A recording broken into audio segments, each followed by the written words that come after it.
Now, I'm not recommending everybody gets jerked off in a cinema.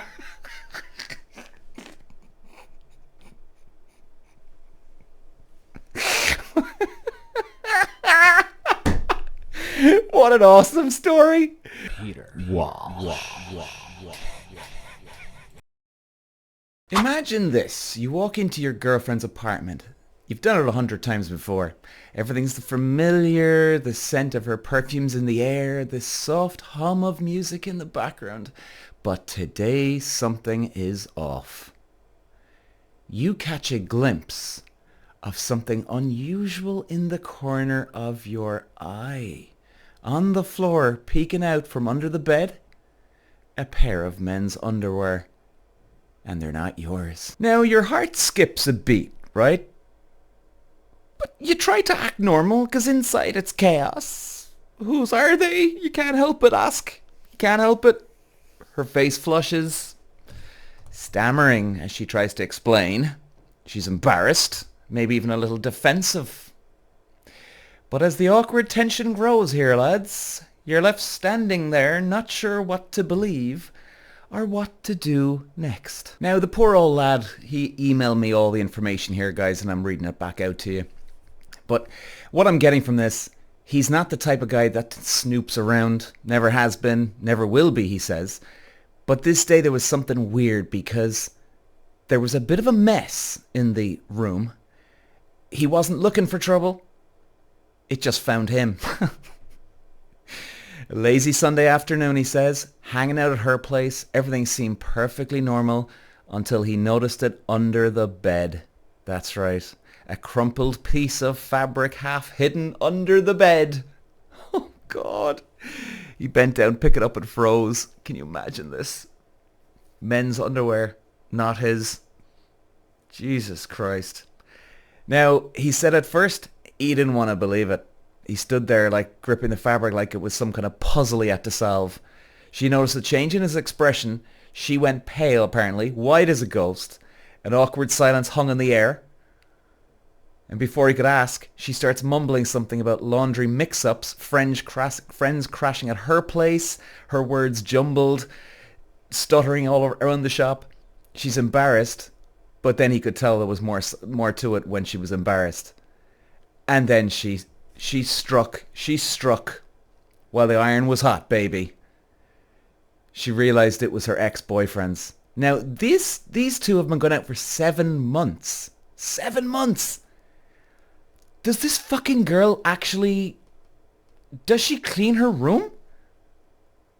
When was the last time she cleaned her room?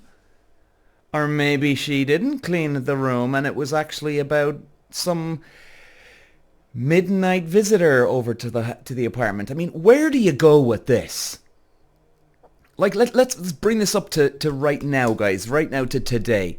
If this happened to me and I'm sitting here talking to you... By the way, this didn't happen to me. But what are you going to think? I'm going to be sitting there or standing there, probably pale myself like the girlfriend would be, white as a ghost.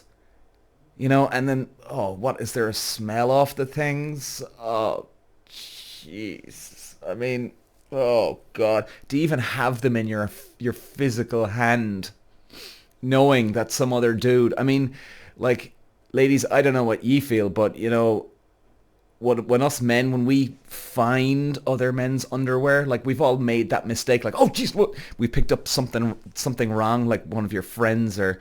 God forbid your parents or, but maybe even your brother or something, but we've all been there once, right? And, you know, you have that, oh, geez, like you're going straight to the sink, washing your hands, the skin is scrubbing, peeling off your bloody hand, like, because you want to get rid of the feeling in your hand so bloody quick. Can you imagine this scenario? Now, the other part of this, they didn't see each other for a few days, and he was under the impression that she didn't go out partying or anything like this. So you see, this is where this would mess things up.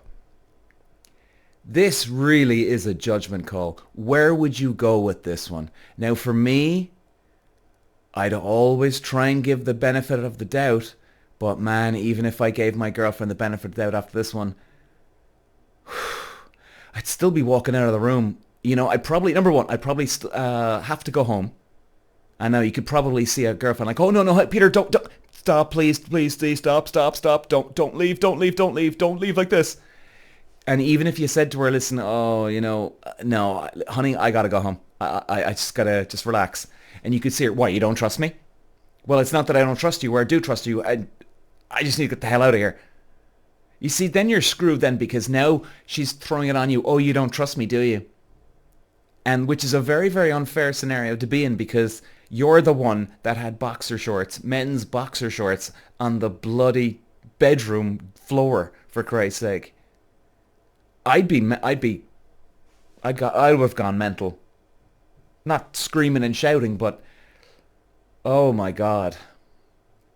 It would definitely raise a lack of trust here. Where do you go with this? What color were they? Oh God, what were they? Tidy whities, you know, white. What is it? White fronts. Oh, jeez. I just hope they were boxer shorts at least.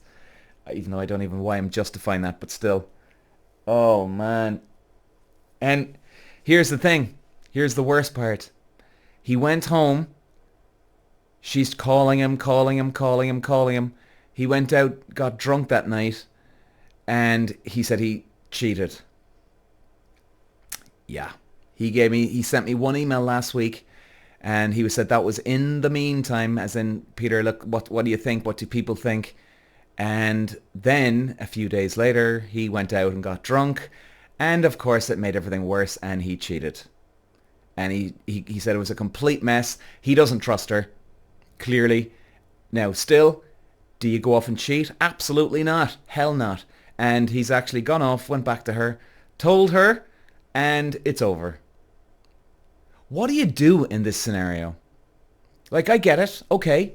Maybe, just maybe, your girlfriend did cheat on you. Now, you've got no proof. You don't have any proof. Now, I can understand on her point of view, right? Obviously, she's going to go pale, or she's going to go, oh my God, what the hell? He's found my ex-boyfriend's boxers. And even if they were there for 6 months, you'd still go white as a ghost. Do you know what I mean? Like, this would take no rocket science going, oh Lord, Peter's going to be, he's going to be messed up after this one. Oh God, oh God. So I get that part. It doesn't mean she went white as a ghost because she cheated. You know, I'm even standing up for her here. But man, where do you come back from this one? And even, let's even analyze it more. If he found them and they were spending every night together, then you'd say, well, she's dirty. She just didn't clean up the place, right? But the fact that he was away for a few days, that just adds to the paranoia. This girl could be perfectly innocent. Perfectly innocent. And she's just a bloody slob. Or, I don't know, she just didn't clean underneath the bed, you know? Oh, man, you know, where do you go with this one? What do you do? Now, obviously, the whole situation's completely and utterly screwed up. He said he just doesn't trust her. He knows he's gone a lot further, and he knows he's messed up too. He's put his foot in it, hand in the cookie jar, got caught cheating, and he doesn't know where to go now. He doesn't know where to go. He's completely messed it up. Did the guy have trust issues before this? Maybe. Did it make things a lot worse? Maybe. I mean, definitely going off and cheating. Well, that does not solve any problems here, clearly. Oh, man. Okay. Well, you know, where do you go with this? Do you just have to take a break? Do you, like, if the moment where it comes up where you don't know whether you can trust her or not anymore, him or her, do you just call it a day right there and then? I mean, even if there's 1% doubt, right? Surely, guys, if there's 1% doubt that your boyfriend or girlfriend's going to cheat on you, doesn't that start going into more? Like, it starts at 1% and then it just grows into 5% and then 10%, and all of a sudden it's 100% you don't trust the girl at all. Because all of a sudden You're paranoid. You're on the back foot here. And you're wondering what's coming next. Then you're looking under the bed every 10 minutes. Or every morning or every night. Maybe you'll even wait outside her house to see is she going outside tonight. I mean, then again, and this stuff starts to build. Where do we draw the line? And we need to trust the person.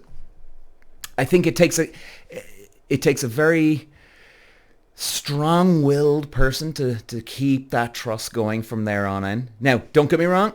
This guy went off and he cheated. There's no physical proof she cheated, but there is proof that he cheated. And in fairness to him, he did stand up and own up to it. I'll give him that. What a mess. I mean, what a mess. Like, can you imagine if this whole thing stemmed from she was just a slob?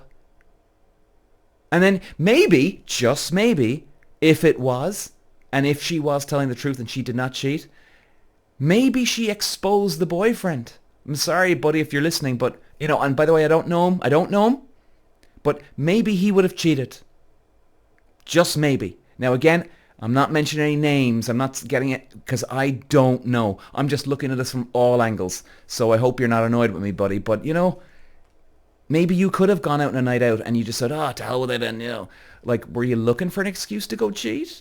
Were you cheating already? Maybe, maybe not. Maybe not. Now, I have not been in that situation before myself where I found another man's boxers, so I have no idea what that feeling is like for this guy. I mean, my God, I can only imagine. And to be fair, I'm going to go with that he's telling the truth. He's not cheating. And he got completely freaked out. And you know what? Maybe it does screw people up. So much so to the point that you're like, screw this, I'm done. Anyway, let's move on, lads. Oh, and ladies and gentlemen, do I have one of the best stories of all time? Guy goes on a first date and gets jerked off in the cinema.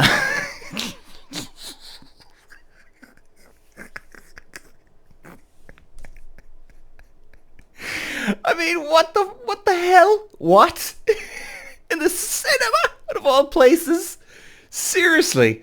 I mean, people can't even get a date. Never mind, this guy then gets the jackpot. Of course, look, hey, I'm not saying that every man is looking for that or should be, but obviously this guy wanted it, and hey, bravo to him, sir, bravo.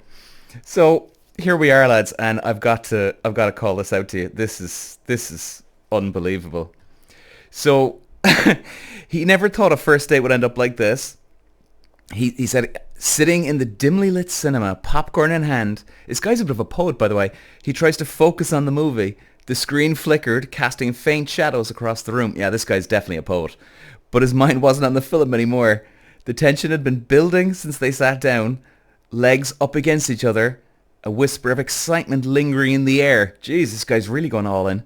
And then, hang on, what does he say? Her hand, gentle, very, very smooth skin, rubs his, a simple gesture, and then he said it lingered, the fingers going up and down his skin, and then a bit further down. He said his heart starts to race, eyes darting from the screen to her, doesn't know what the hell he's going to do here next, unsure of what's going to happen. Her fingers moved with a purpose now, slipping under the edge of his jacket. He caught his breath, glancing around. The theatre, dark, silent and full of strangers, oblivious to the private moment playing out in their row.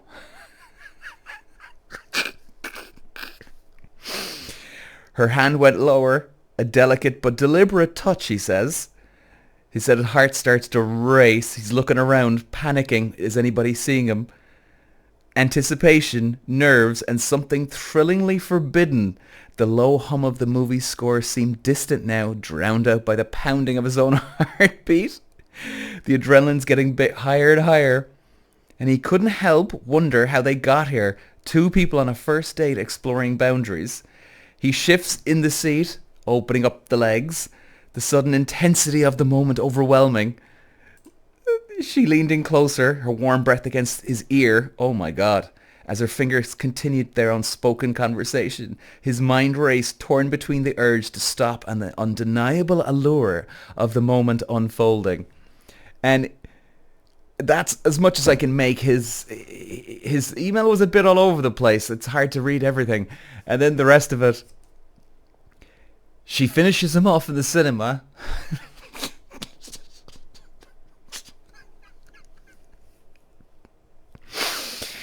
He has to clean it up with, with his jumper.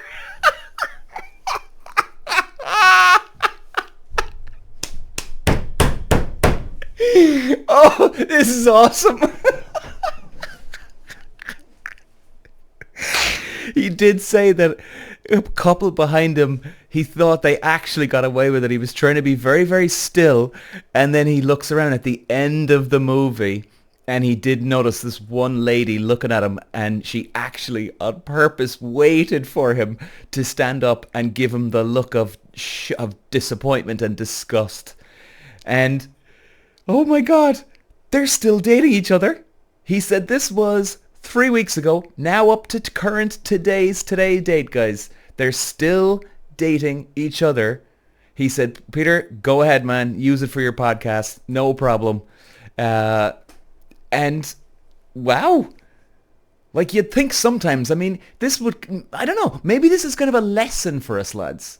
Because I've always thought, you know, that, all right, if some guy or girl is easy come, easy go, or they dish out too much on a first date, chances are it's not going to last. You know what I mean? But then again, there is the exception. Now, I'm not recommending everybody gets jerked off in a cinema.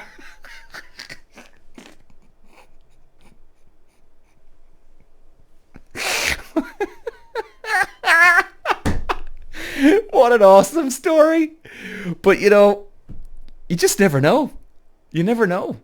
A lot of people do then think that, you know, let's just try and get serious here. But then it's funny because then a lot of times you could go on a date and people end up having a one-night stand. And then most people go, oh yeah, well, you know, that's not going anywhere. You know, she gave out too soon. He gave in too soon. This or that. You know, like it does. Where does it go from here? But you know, sometimes these relationships can last. There's a couple of people in my life, lads, you know, that they got on at night one, and they're married now with kids. So my point is, you don't have to go get jerked off in the cinema. You don't have to have a one-night stand. But if things get carried away and you're just so all over each other, maybe just go with the flow. You know? I understand people want to hold back, especially if you like them. I mean, geez, even I've been in that situation where I liked a girl and I didn't want to go sleep with her on the first night because it was like, whoa, this is, you know, I want to see where this goes. But maybe it can work. Anyway, we're going to end the podcast today on a high. But guys, hopefully there's a couple of things for you to think about today. It certainly made me think about things. You know, maybe things can work out. When everybody tells you it's not going to work, it's not going to work. Do we really know? Is chemistry that strong that it can tear through any other boundaries? Anyway, enough said, lads. Peter. Wow.